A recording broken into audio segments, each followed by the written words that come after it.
A Xunta de Galicia segue a apostar por revalorizar o patrimonio natural a través dunha xestión sostible do rural. Isto é precisamente o que buscan as axudas de conservación nos espazos naturais, que habilitará o Goberno ao longo deste ano cun importe global de 5,3 millóns de euros. Cal é o obxectivo destas axudas? Pois por un lado poñer en valor, por outro lado contribuir e frear o cambio climático e facer máis doada a vida dentro dos parques naturales.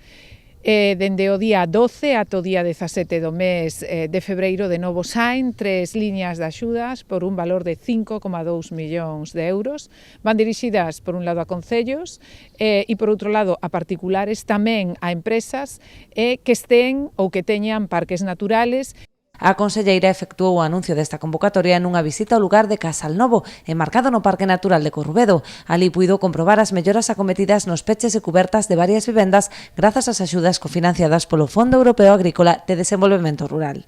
Con estas vivendas onde de algunha outra forma pois veronse beneficiadas cas axudas que ano tras ano a Consellería saca a través das súas órdenes e lógicamente pois o veciño pode ver que o Parque Natural en sí non só é un lugar medioambientalmente pois único, sino que a vez os seus efectos positivos sobre os seus habitantes pois podense ver en esta serie de iniciativas pois que permiten aos veciños acometer estas obras que en definitiva son un pouco volver ás orixes do que eran as súas propiedades. Tan só nas últimas dúas convocatorias beneficiáronse destas axudas concellos, empresas e particulares por importe total d'1 millón de euros.